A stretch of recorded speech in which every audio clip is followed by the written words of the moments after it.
So hopefully she can join in quickly. Hello, Teresa.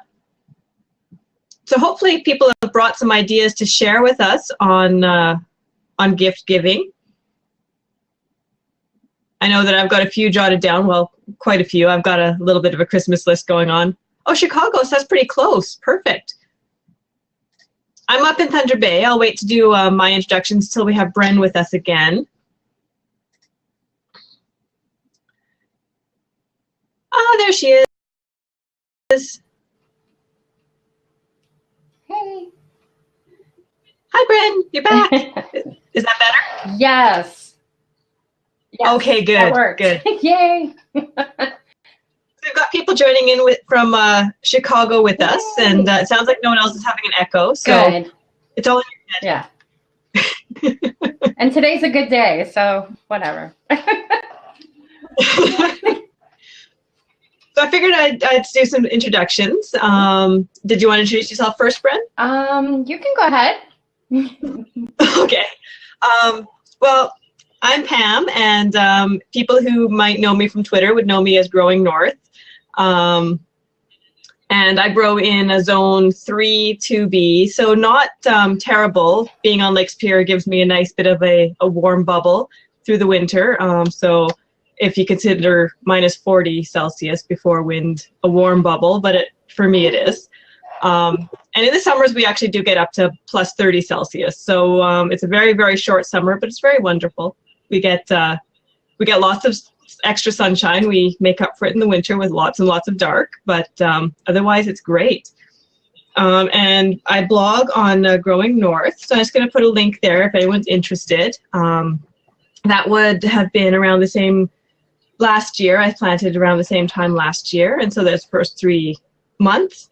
And you could subscribe to the blog if you wanted to. So on there I share a lot of information about what I'm doing and when I have time to write. Otherwise you can find me on Twitter, and you can find me on Periscope and a number of other places. So that's me. I do a lot of northern growing, and I have a wonderful all-season winter greenhouse. On that link you can see a great little picture of it. And I'll pass it over to Bren so you can do some introductions. Hey, I'm Bren, living and growing in Zone 5B, Ohio. And we've been pretty lucky so far. It's actually pretty mild, which is really good for an unheated greenhouse or dome as we're growing in. And boy, I don't know which. That's horrible. I can actually see a picture of it behind you there, Bren, on your computer.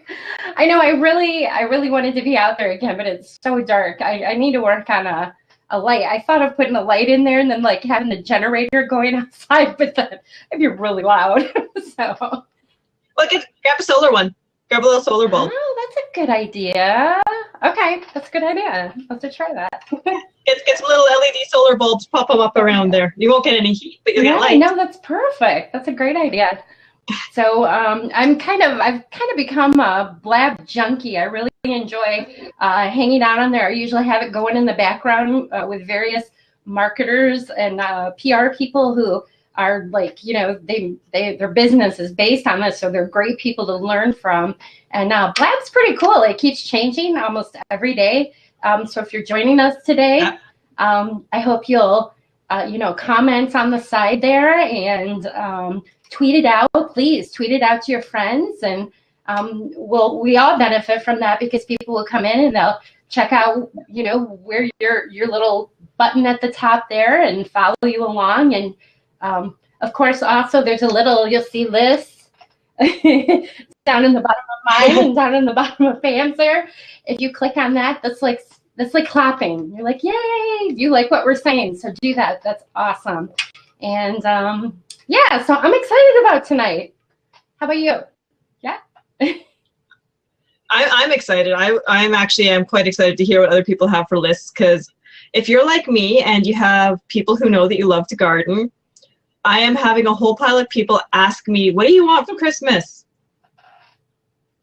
And being the way that I normally am, I throughout the year have collected things that I want. So I've been putting together a little bit of a list, and I thought I could share what I've been thinking of, and Bren could share what she's been working on. And I'm sure that there are a lot of lists that people have. Oh, and Bren's popped up a link to her blog there. So be sure to subscribe. She has great recipes.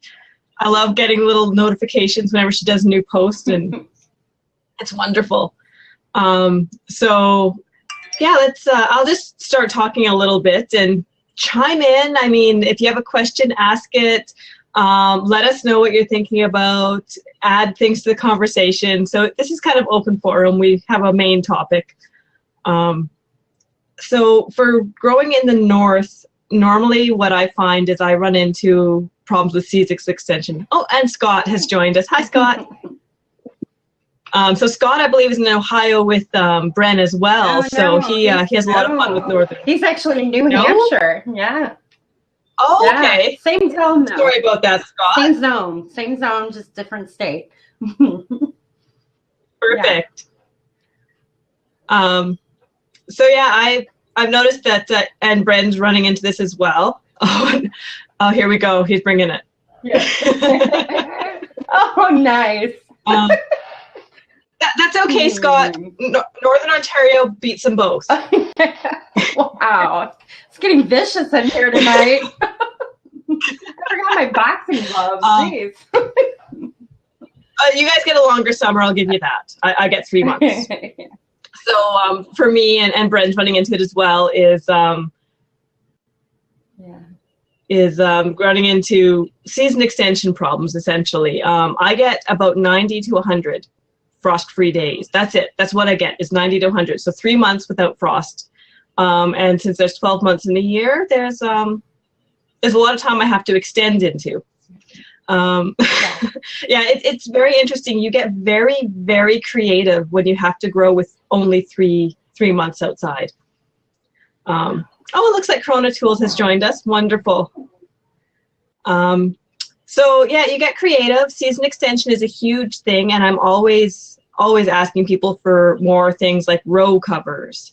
And cold frames is another thing that people do a lot of. And you can grow quite successfully. So Bren, like in your area, you could actually grow in a snowbank if you put a cold frame in properly with straw bales, things like that around it. You're right. That it basically is season creation, and that's what I think Bren and I have done with with Bren with her biodome and me with my my all-season greenhouse. You are creating a season. Yeah. But the thing is, you don't actually need something as large and ornate as, say, like myself or Bren have. Anybody can grow indoors. Let me find a link for people, because you can grow indoors all year long. Mm-hmm. So I'll grab that and post it out. Right, all kinds of cool stuff. Like what do they feature on that site? Like, is it like just certain plants you can grow, or is it just a little bit of everything? Like with grow lights or aquaponics, things like that? Is that what you mean?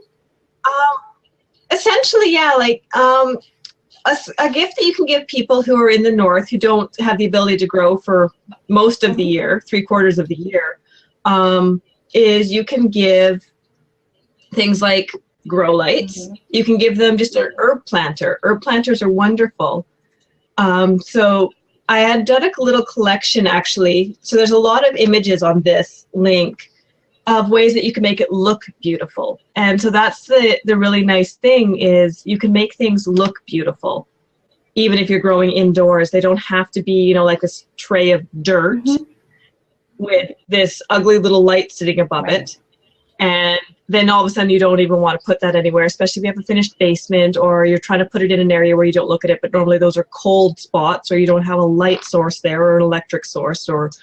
So you can, search around, find something really pretty, and that's a great gift idea for people. It's like, I want this pretty grow table so I can stick it in my living room and enjoy my lettuce and my plants and things like that. So you don't have to be fancy, but when you're growing in the north, you can definitely have gifts that extend your season. Totally.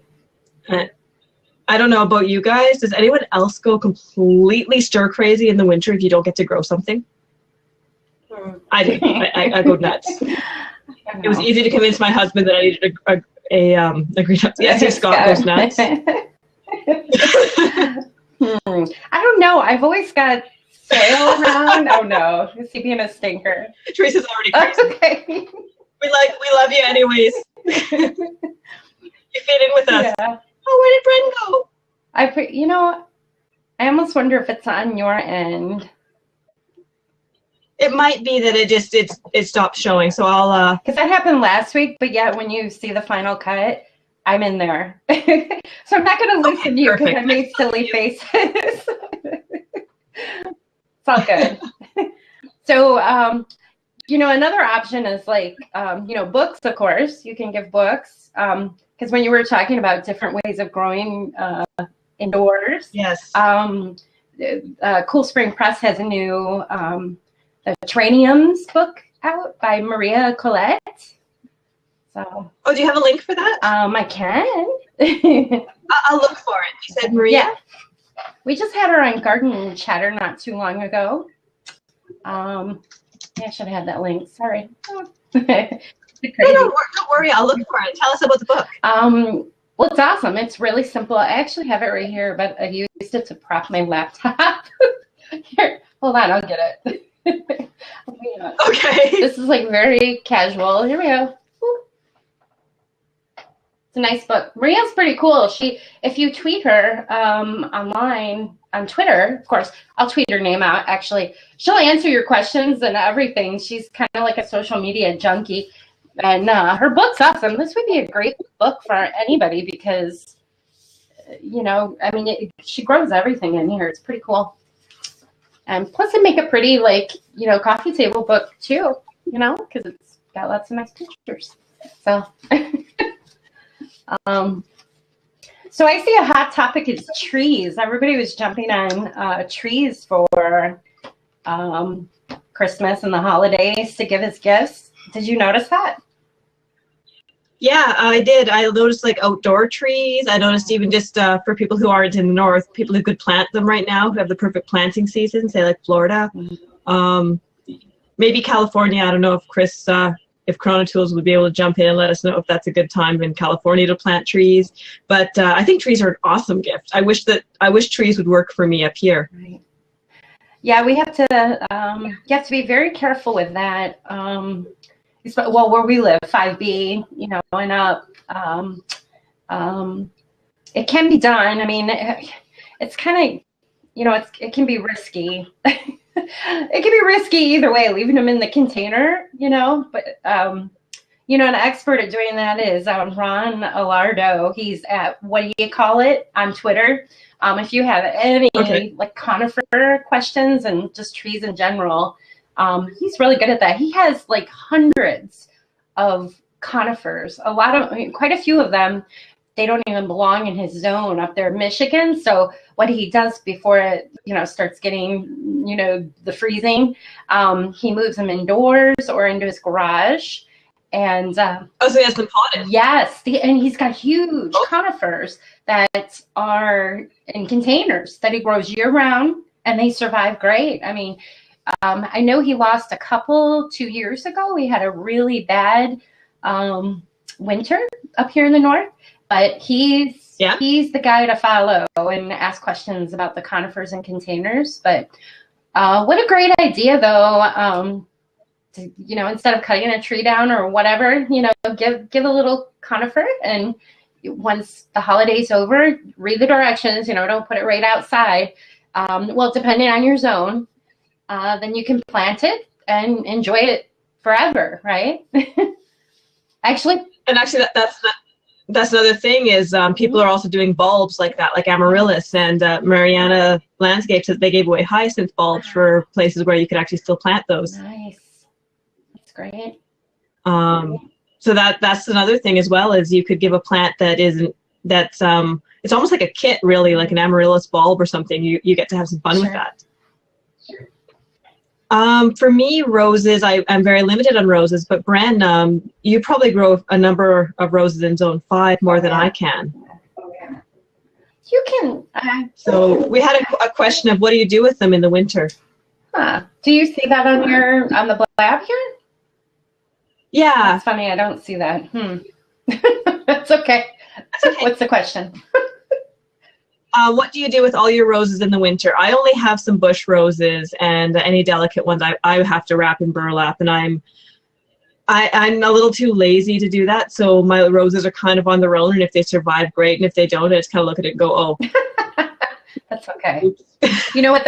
But I think Brand does a lot more. The growers love you because then you can come back and buy more. So they do. They really do. And they're like, look at this color. I'm like, I love it. I want it. I must have it. And I take it home, and then I think, I don't know your zone 3. I don't know too much about your zone there, but I do know that there's hundreds of varieties that it would be pretty hard for you to kill. I guarantee there's probably a couple you're missing there. Maybe like this. I have one. It came with the house when I bought it, and I've moved it about 3 times, and it's still surviving. And I keep looking at it, going, "What kind of mutant creature are you?"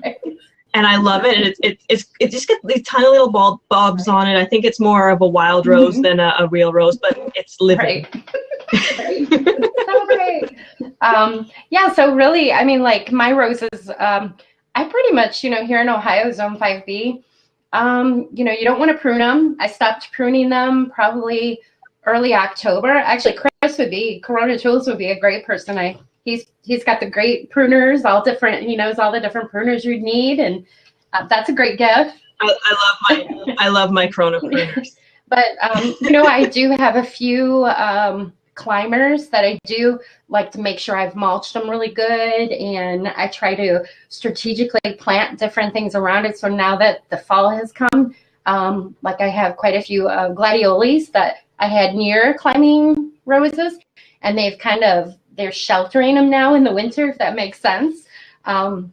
Just because a few years ago when we had the bad winter, I lost a lot of my climbing roses, which was really strange. Most of the other ones survived, and I had different ones. I mean, I had nice tea roses and David Austin, hybrid or horrible. I don't know. They're just pretty. Landscape roses, of course, they survive. You just had to prune them way back. But there's so many varieties. Oh no! Yeah, there's so many varieties. And they die from zone 11. Yeah. Oh wow. Yeah. Oh wow. Yeah. So apparently they die from heat in zone 11, and here they're frozen. They get those 3 months, literally 3 months, where they get their leaves really quickly and they blossom really quickly, and they look gorgeous. And then all of a sudden it's winter. And but what's Mariana Landscapes saying? Some roses that bloom on old wood have to be wrapped or covered, or they won't bloom, and that could be the climbing ones, right? Yeah. Others grafted, bloom on new wood, will bloom. They might die back. And I've the only place I've seen some climbing roses survive here is in a little microclimate zone right up against the south wall of a house, where they're getting some heat and they're getting some residual, and they're getting all of that coming through. So that's the only way that I've seen them survive in this zone for the climbing roses. But some bush roses, the ones that are much, much more wild, they're not the nice tamed tea ones, they're not the long stem ones, those ones will survive. But we're a little bit more limited. There's only a few fruit trees that we can grow. There's only a few things like that.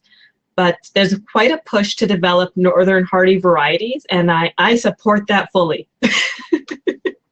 If someone could grow a northern hardy peach or an apricot, something like that will survive in zone 3 or 2, I'm all over that. I will buy them.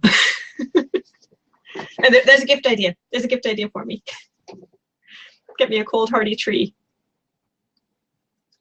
So other things, I mean, with the roses and things, tools are a huge gift. I don't think there's anyone here who would agree that they could ever have too many tools. I mean, I probably have multiple sets of pruners, and I'm always looking at pruners. I go in the store, I'm still looking at them going, oh, that's pretty, I like it, it's shiny, I want it.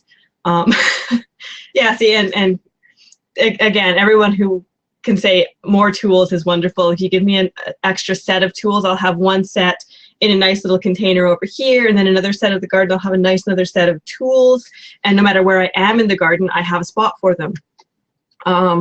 Another really fun gift, I'm not sure if anyone's ever noticed them on, say, Pinterest, is a little box. So you have a post and a little box that sits on it in your garden, and they could be pretty. They could look like little birdhouses, little sheds with little mini doors that open. I've seen them made out of old mailboxes where you just flip the lid up, and you could put all your extra tools inside of that.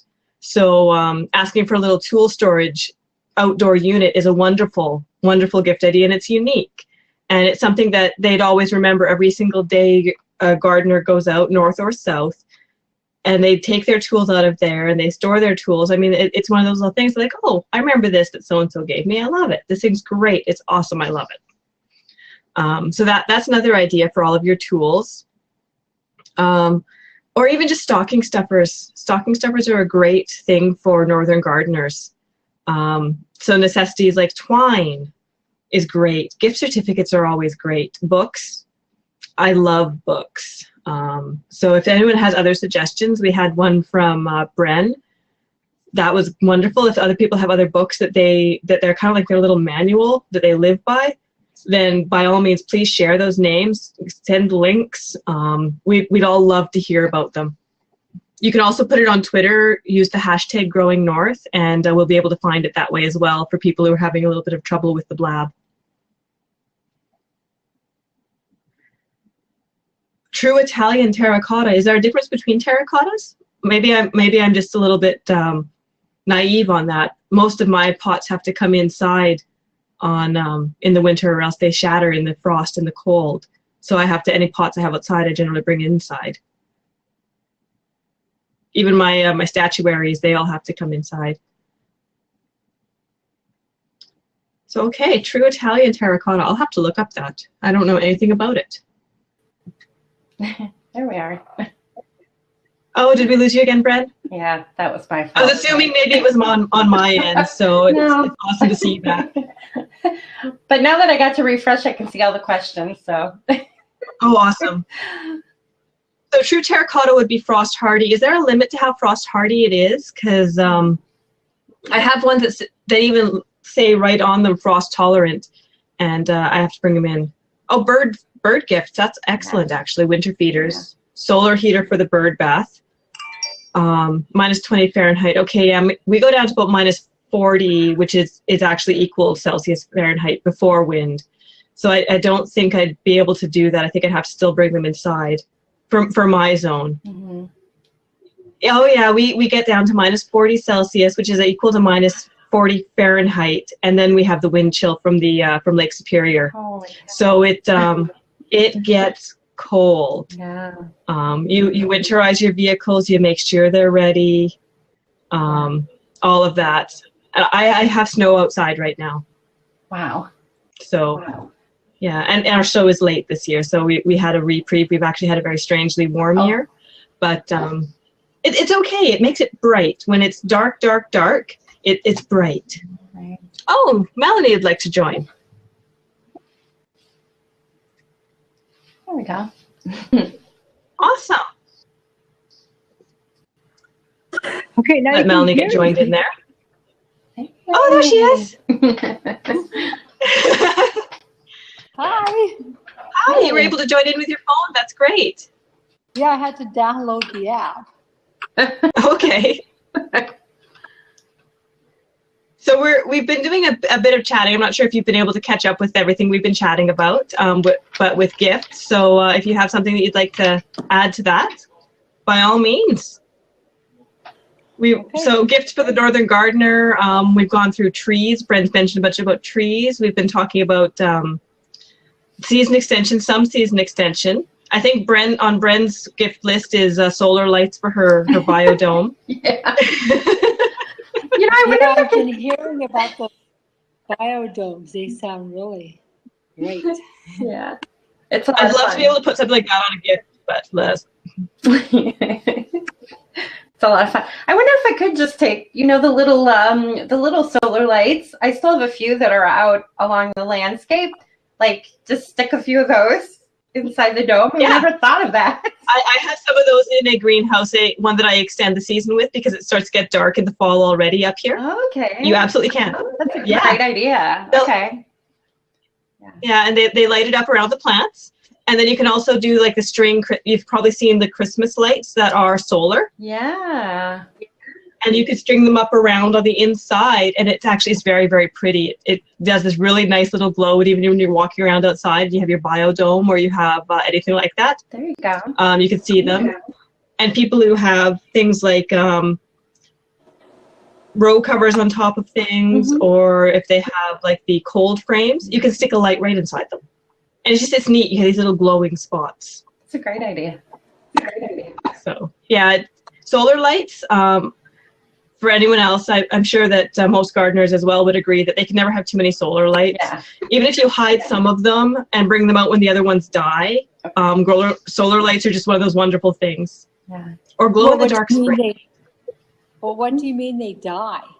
Don't when the batteries sometimes go, or for me in the cold, if any kind of moisture gets in there and then it freezes up, things inside them just break, shatter, too much exposure to the elements, they rust. So mine will die over time. There's nothing I can do about it. Sure. So they probably only work best in the summer then? They work best in the summer. The batteries aren't too cold then. For me, the temperature is also bad because when I get into about February, unless I've bought expensive batteries, which I won't for an inexpensive light, then the batteries themselves just can't hold a charge. Right. I mean, daytime is really, really cold in February, and the battery just can't hold a charge even if it's getting the sunlight. Yeah. So actually, those solar lights that I have out in the landscape would do better in the dome because it gets much warmer out there. Absolutely. Yeah. The batteries will hold more charge when they're warmer. Yeah. That's a good idea. So it's actually kind of a misnomer then. They're not really solar charged? They are solar charged, but the problem is the battery. The solar is trying to charge them, but it kind of stops at the battery because the battery is just too cold. Yeah. Oh, I see. Okay. Yeah. So So I don't mean to put you guys on the spot, but I'm going to ask you, name what's one of the best gifts someone got you one year as a gardener? For me? Yeah, sure. And then the best gift I absolutely ever got was a book. Yeah. My husband got it for me, and it was the book that I based my entire winter greenhouse off of. Ah, very cool. I loved it. I've been asking for it. I've been throwing some very not subtle hints. Yeah. Incredibly not subtle. Yeah. So I would say that, and that's also on par with some seeds that I was given from some heirloom family seeds. They'd been grown in the family for like 50, 60 years. Grandfather brought them over from Europe when he came from the war, and he had grown them every year ever since. And in the north, seeds that are from the north are an incredibly, incredibly important thing because we don't have too many seeds that really are intended for here.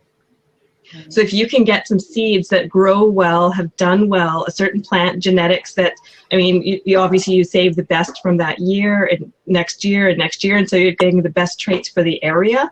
Sure. Those are just amazing, and so you end up with the best crops you ever could for the north. So those seeds, I mean, they're special because it's a crop that's been grown forever. Right.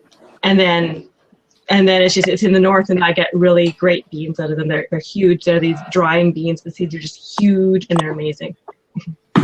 Very cool. Whoops. So let's see if there's anyone else, Bren, unless you have something, but other people who might have had the best gift ever, let us know what it was, because some other people are probably looking for the best gift to give. Grow light. I think there we go. The best gift I ever received was a jam and garlic paste that people made from the produce from their garden. Oh, that sounds good. Yeah. Yeah. That's really nice. It sounds like something that Bren would be using with all of her recipes she's posting all the time. Yeah, that's sounds good. The garlic was awesome. Yeah. Have you grown garlic before?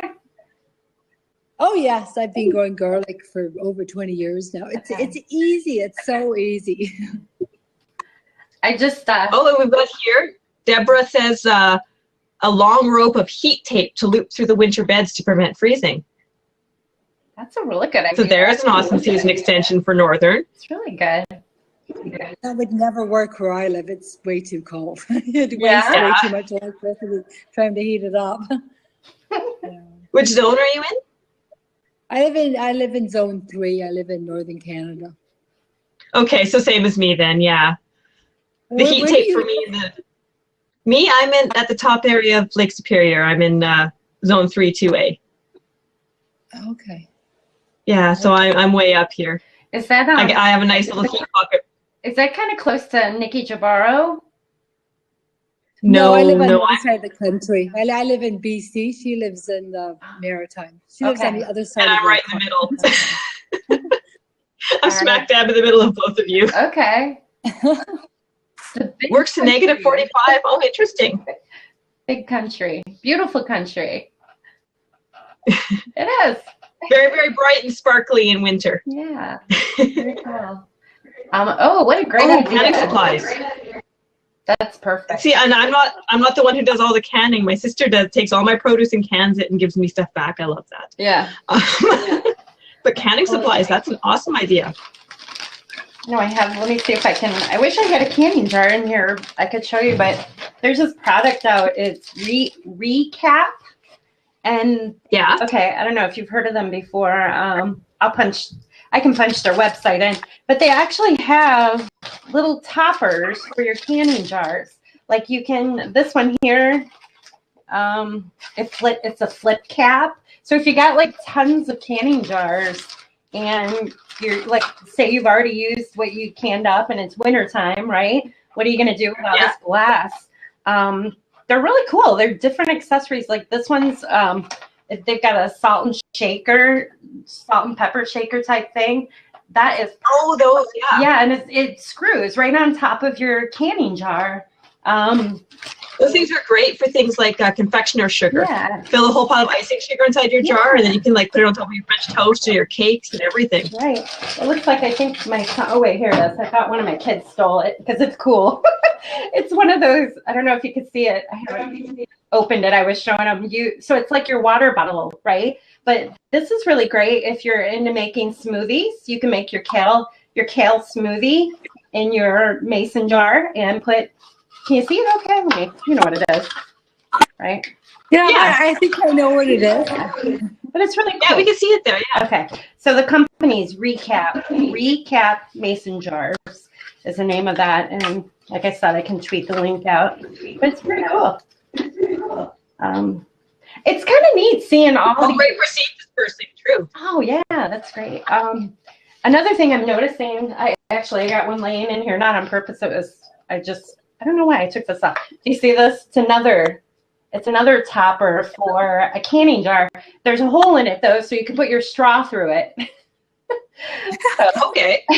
I don't know if you know the Pioneer Woman. She's got a whole collection, and these are cute. They're pretty.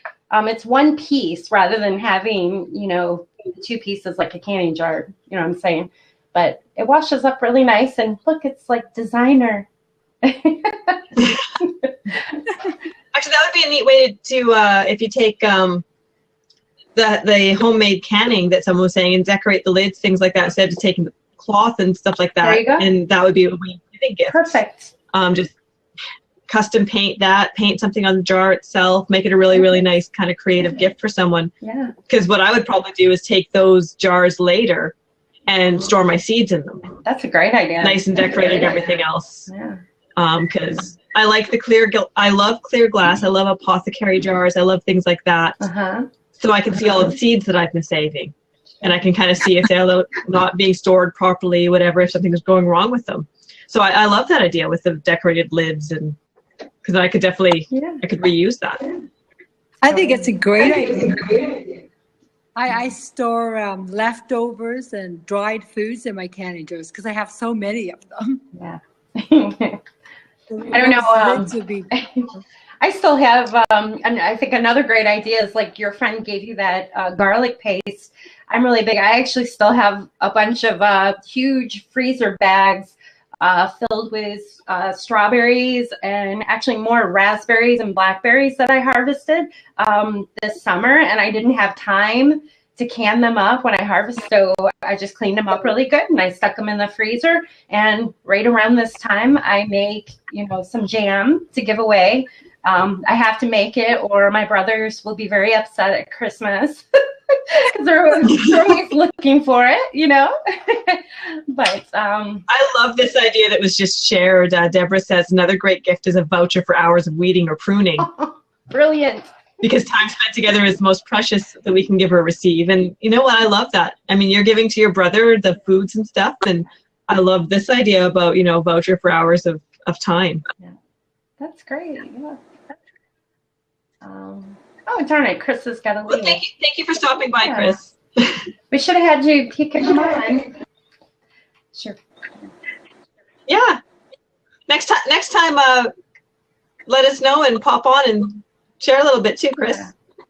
You just you should see, I think there's a little box right there. You just tap that you want a seat. I think it says seat. It keeps changing. Everything keeps changing. That might be why, you know, things are a little slow on each end. Yeah. Getting better, I think. Actually, talking about seeds, that's another thing is how many people have too many seeds and they have boxes and they have bags and they have jars and they have everything all over the place. I know I do. I was looking through, I had like this little Ziploc baggie today that had this label in it. Kind of looking at it going, okay, I out of neat jars, where am I going to store this one? So that's another gift idea is seed storage. Seed storage is an impossible thing for most of us. By the time you have done a garden 2 or 3 times, you have so many seeds. I love these ones. I'm not sure about these ones. Can't get rid of these ones. I'm not going to grow them this year, but and so seed storage. Yeah.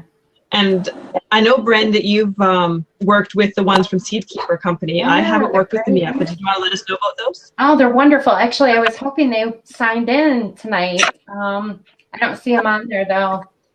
That's a bummer. It's a great product. I've been using the Seed Keeper product for, goodness, I've known them forever, probably as long as I've been blogging. So, boy, 2008, I think, or 9. And it's a great kit. It's so simple to use, and I should grab one. Should I walk over there and grab it? I've got a link here. Yeah, there we go. I think this is the right link, if it'll let me send it. Yeah.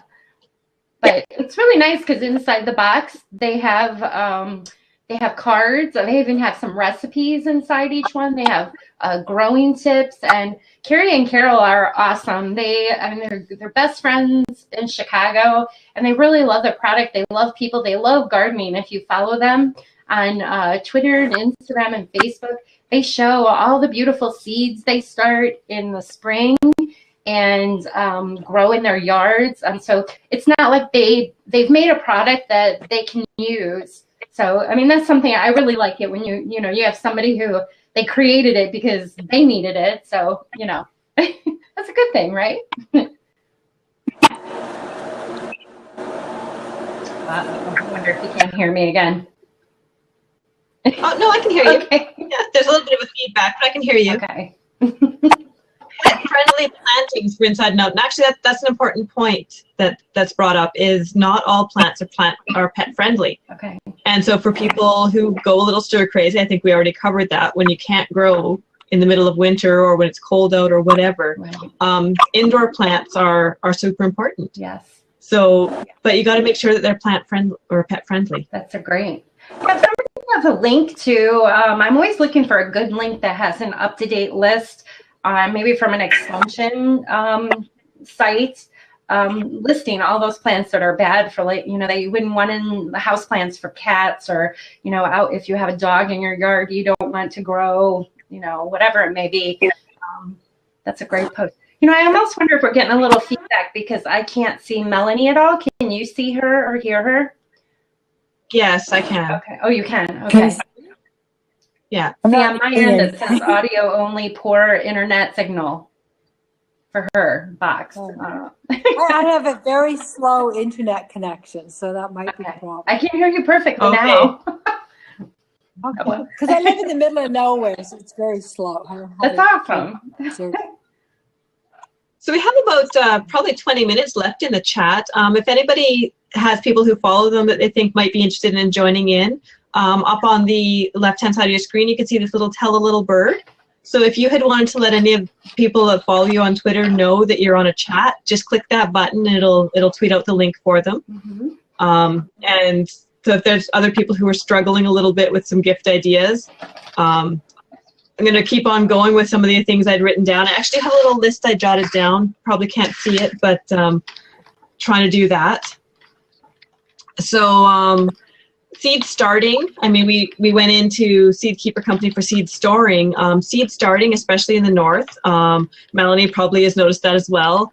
With short growth seasons, you really have to get your seeds started early.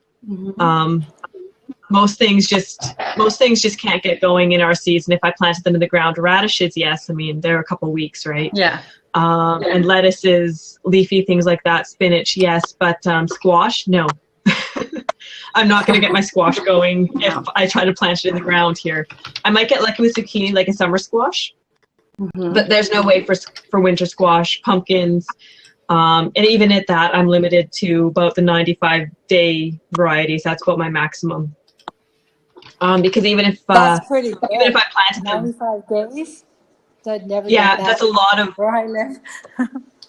There's a lot of work that goes into doing it. Yeah, and that's the thing, is it is about 65 outside, but if you seed start them and extend it and preheat the soil for the roots, and then cover them in as it's getting to fall, and corral them in so you can do that, and it's very creative in order to get the squash. It's a lot of work. It is, but you know what? It's worth it. It's so worth it, because the other thing about being so far north, the stuff in the gardens is just not, or I should not say in the gardens, but the stuff in the grocery stores is just not that tasty. And they're selling squash. I mean, I could pick a squash like this, and it's going to cost me probably like $10 or more for a little squash. Wow. That's crazy. And it's just not going to taste that great because it's been traveling. Right. So that extra work in order to get stuff like that is wonderful. Yeah, the cost of produce here in the winter, because everything has to be trucked for so long, it's really high, and because it's been trucked so long, it's really not that tasty. But at least you can get it. So that's another important thing for being able to grow in the north. Really, I mean, that's why there's such a push on to do that. And I'm not even the furthest north in Canada. Right. I mean, when you get up into the Northwest Territories, right up at the very top of Canada, Nunavut areas. That's even further, yeah. It's ridiculous. It's absolutely ridiculous, and they can't get we went down to California in a couple summers ago, and we could see all the trucks driving down there from Canada, and then going down there to pick up stuff, and then coming back. We could just see them all. It was amazing. Like on the I-5, it was just full of trucks. You know, so we'd look at the license plate. It had a British Columbia license plate, and we drove past them. We were just waving, "Hi, we're from BC too." It was great. That's really fun. I actually well, have a great night from Mariani Landscape. I'm really glad you're able to join us. Those are some great ideas you shared tonight. Yeah. I get questions all the time from people because they know I garden. Asking, gosh, I hate it in the winter. I wish there was something I could grow inside. And there really is. I mean, there's actually quite a few seeds that you can start.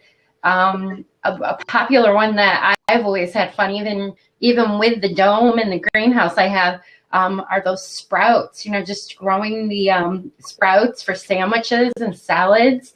You can grow those once again in a mason jar, or there's cute little kits. Yeah. Yeah, it's good. It's tasty. When I was a kid. Yeah. And then I also shared a little link there, Bren, that would help as well about how to grow an indoor salad garden. Great. Oh yeah. Actually, I mean to name drop, but I love these seeds. Botanical interest. These are awesome. Those microgreens. Have you grown these? I've grown microgreens, but not those ones. No. This is sunflower microgreen. I didn't do the sunflowers yet, but we did like the little basil ones they have. They're so easy to grow. Now these I put them in a little tray, and they have neat little containers you can buy to actually grow the microgreens in. But you know, just a tray that I had recycled from the greenhouse worked great. And I actually had it in my sunroom though, just to get not direct light, but a little more sunlight for these. It just seemed to work. But you know, and they're organic and they're super easy to grow. Anybody could do this. Well, for instance, my 4-year-old, she was 3.5, niece actually helped me put these in the tray and grow them. And this little girl will eat sprouts, you know, which what little kitties, you know, they're like, hey, it's like little worms or something. No, but she loves them, you know. That's great. Yeah. Oh, wow, Brenda, your applause there is just going crazy. People are loving microgreens. There, you get it too. Oh, dear. That's awesome. But yeah, the indoor stuff like the microgreens, indoor lettuce, indoor spinach, indoor radishes. You could do all of that in about this much soil. You only need like a really, really shallow little tray. They don't need, you know, like big pots. They don't need big spaces. They don't need anything like that. And you can grow like all of your fresh greens with very little light. One thing too, I noticed. Yeah, they don't need a lot of light. I knew a few you know, people that were new to the greenhouse industry, and they were actually trying to grow those from just regular seeds. You know, they thought that, you know, if you got a regular radish seed or the basil, they thought they could grow it like that. But I heard from a grower that that's not recommended because you want to get the seeds that are actually meant for the sprouts. And does that make sense? You'll get different flavors, yeah. Like you can get some really almost like a spicy mix or a sweet mix, and then you get like the mix of them and put them in. And I've been finding actually a lot of them are from the cabbage family. I'm looking at the seeds going, oh, these are all cabbage family seed. And they're wonderful because, I mean, radishes are cabbage family really, and like the broccolis and all of those things. Sure. But yeah, they do sell specific seeds for microgreen growing, and I would recommend going with that as well. Yeah. Because a lot of them are also a little bit more mold resistant. And when, at least the way I understand it, the way it was told to me. So if someone does seed selling, pipe in, let me know if I'm wrong. But they have a little bit better mold resistance because you're growing them so close together with high humidity, right? Yes. So there's no airflow between them on those microgreens, and then you don't lose the seedlings to the mold, and they're not, and they just grow better. Right. Very cool. Good stuff. You can also sprout beans as well, like chickpeas or broad beans or any kind of beans.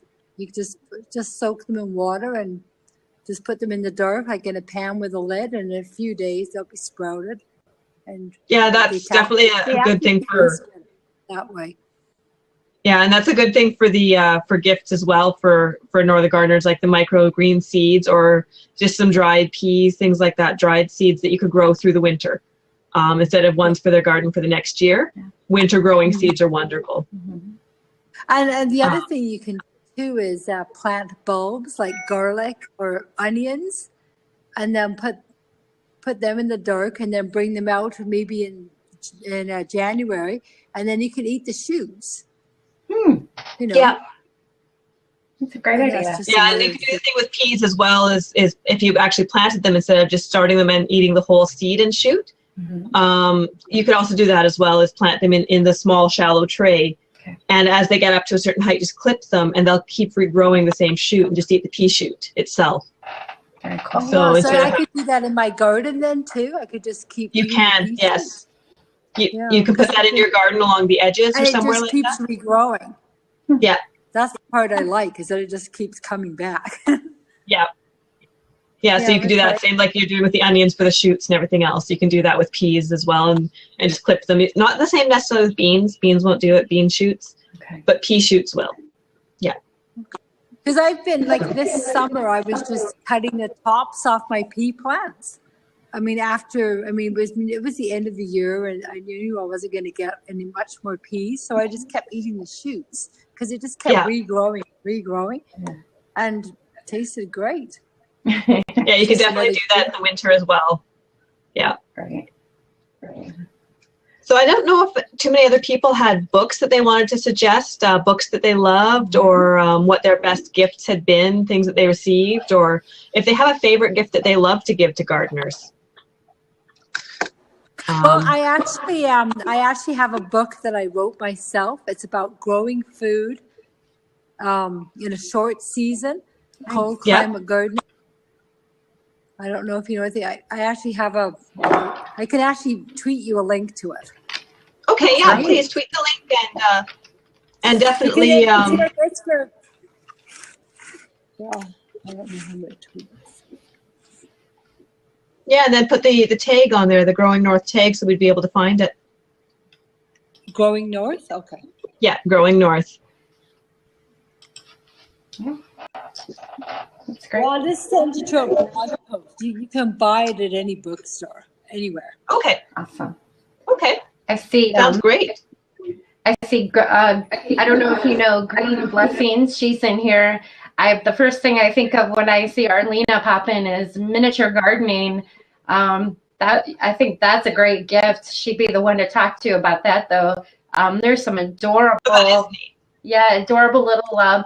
Actually, I saw this afternoon on Twitter. Some people were sharing little miniature garden with the holiday themes and Christmas themes in the little. Is that like the little ornaments? Well, no, like miniature ornaments?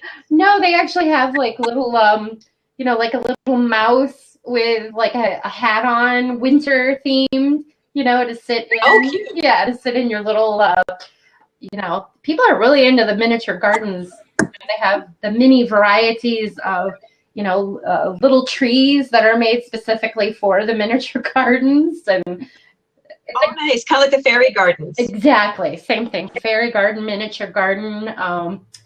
Yeah, they're so popular. I don't know, up in Canada, probably most of your garden centers are probably closed right now, right? They're done until spring or yeah. Well, yes and no. They've kind of shifted. I mean, we do have poinsettias, but in order to bring them home, you kind of have to wrap them in layers and layers and layers and layers of paper and then run them into your nice preheated car. Yes. Which, technically you really need. Good to see you, Scott. You need to do that too. It's they don't like the slightest little bit of cold. You got to have the nice spot in your house. But we do have the garden centers, and a lot of them actually moved to selling Christmas stuff right now. Okay. They have their trees, things like that, and they decorate the trees with ornaments that they're selling, and you can go and get like a bunch of Christmas stuff, and it's really fun. Yeah, that's neat how they transition over to that. From the fall with, in the north here and Midwest, Ohio, Michigan, Indiana growers, you'll go in a garden center and you'll first see the mums and the pumpkins and all the, the harvest, the end of the harvest. And then now they really focus on, ornaments and poinsettias and house plants. And those miniature gardens are everywhere. It seems like every greenhouse I go into, they have a big display with these. It'd be a neat gift, I think, for someone, I actually have one that I made out of succulents. So if I can show it to you. Oh, I guess you can't really see it. Yeah. I guess you can't see it. It's hard to show it to you. Well, you can. Those are a great gift, though. Yeah. In our garden centers, they actually have bulbs for forcing. Mm-hmm. Like the hardy ones for forcing. And then the non-hardy ones, amaryllis and the paper whites, but lots of hardy bulbs for forcing. Cool. Very cool. Great idea. So the other guest's last question, we've only got about 5 minutes left. Okay. Maybe let us know what the top gift that you've got on your list this year is for Northern gardeners. Like, what is it that you're asking everybody for? I'm asking people for a dehumidifier for my greenhouse because winter greenhouses, they're sealed in, it's cold temperatures, and I want one I can put on a small timer, very, very, very small volume timer, so it runs over the evening. That little bit of residual heat it throws out will be an extra benefit. But right now I'm sitting at about 80 and 90% humidity, and if it's at that all winter, it'll be a problem. So I'm So do you asking have for your that. greenhouse? Is your greenhouse going all winter? Yes, I grow all year long. I convert my greenhouse from summer to winter. It's an experimental design. So is it connected to your house? Not at all. It's connected to my garage, so I have a heated pass-through. And my garage sits at about 0 Celsius, so it's not at minus 30 or minus 40 when I go to walk in. Nice. Good. Wow. Wow, Great. girl. That's cold. You're making me And cold looks just like thinking about that. it's not bad. It's not bad. It goes to dry cold outside and crazy humid in the greenhouse, but dry cold outside, so it's not bad. Okay. But So what do looks you like grow Green there? Blessings is saying compost starter. You know, I never really had a problem with the humidity in my conventional greenhouse, that 10 by 12. Yeah. I'd be curious to see what the dome does, you know? So we have a question here about, for me, what do I heat with? Mainly passive solar. For Bren in her green or her biodome, it's all passive solar, meaning the sun during the day heats up the air. And I have pipes actually that take that. And when the temperature in the greenhouse hits about 20 Celsius, between I guess 17 and 20 Celsius, it actually pumps it down into stones that are about 6 feet below. That's cool. And so it stores all of that passive solar overnight or during the day, and then at night it just kind of slowly rises. I don't worry about heating the top areas. I try to keep it around 5 Celsius. Changes in the sun, my glazing is kind of at a 45. I should have put it a little bit higher to get more incident angle on it, more light coming in. And I do have a small backup heater for when I have dark, like 3 or 4 dark days. Is probably what you're asking about. That's when the problem comes in. And I have a small backup heater, and it just keeps it at about 5 Celsius. I don't want it any warmer. These are cold crops I grow in the winter. I'm not growing summer crops. I'm growing leafy greens. I'm not giving them supplemental light. So they get very little light during this time of the year. And for heat, yeah, that's what I do. It's passive solar and I let it come in. Yeah. You should be heating your house like that. I would think about heating my house like that, but I think it actually would take more to heat my house because I'd like it higher than 5 Celsius. Yeah, a little. I think I'd like it higher than 5 Celsius. And so during the day it'd be nice and 30, and at night it would be just too cold. I'd be throwing heat on like crazy. Yeah. Well, you'd have to have extra heat for the night. Yeah. But even daylight hours for spinach. We've got a question here for how many daylight hours does spinach need? I don't know the actual answer. I know it grows really slow during the shortest days of the year. Yeah. It basically goes into stasis. It just stays alive. It doesn't die, but it doesn't grow very fast at all. And then once the sun starts increasing, I get a lot more spinach. So I plant it at the same time as my other things, expecting to harvest it later. And other things like Asian greens, I will harvest sooner. Yeah. I've got some spinach in the dome. They were plants that were out in my raised beds outside, and I just pruned them back really short, brought them into the dome, and they're doing okay, but they're very slow compared to like the kale. The kale's going nuts. The lettuce, the radishes are just, woo, you know. Yeah. Did you store heat in your biodome, Bren? Did I store? I missed half of that. So do you store heat to heat it up at night when it's cold?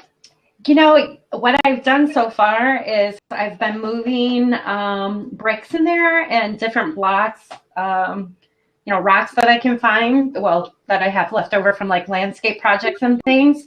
And I also moved every dark, large container I could find from my potting shed and things, and just filled it with soil. If you have water in it, but I have got to get the gallons on these. I have these large containers, and I keep forgetting to check how many gallons of water they are. But I've got these 4 large. They're like they look like a 45 gallon to me. That could be. There's something I found in the barn, and they were white, and I painted them black, and I store water, and the water that's in those, I don't water the plants with. They're just to collect that sun when it's out, and it's doing a great job. The very first night a few weeks ago, we had temperatures down in the low 20s, which, what is that for you? I should have a conversion chart. -10 maybe, I don't know. Okay, 20, that might be. That's about, yeah. Okay. Anyways, I kind of panicked, and I was worried, I don't want to lose everything. And so I did actually sit like one of those little electric space heaters in the dome, but we lost power, and so it didn't do anything anyways. Oh no! But no, when I walked in there, it was amazing. It was like spring. Not everything looked great. I tell you, every time I walk in the dome, I am just shocked. And excited because the seeds are growing. More lettuce is going, radish is going. Your cool crops, and it's just so exciting. I can't wait to see what winter will bring, right? Well, it looks like we're at about 10 o'clock, so I'm probably going to start wrapping the chat up here. But I just wanted to kind of say thank you for Melanie for joining us in and letting us know about your book. Yeah. And thank you to Bren. And we're going to be doing these, a Growing North chat, every single Thursday at 9 o'clock p.m. Eastern Standard Time. They won't always be on BLAB, but we'll probably move to Twitter sometimes. I'm not sure if we'll get a Periscope. We might Periscope from maybe my greenhouse one time, or maybe from Bren's greenhouse, things like that. But I would say please feel free to continue the chat on Twitter with Growing North. If you come up with some other ideas, I'm sure we're all looking for ideas. Right about now, I think a lot of people have the big, wish list idea of, I would love to have a greenhouse or a biodome. You can do it. But you can always, biodome. You can do it. You can always start small, though. Grow indoors, start some lettuce, give a gift of a grow light, and what you'll probably do is end up causing your gardening friend to not go stir crazy over the winter without any greens. Right.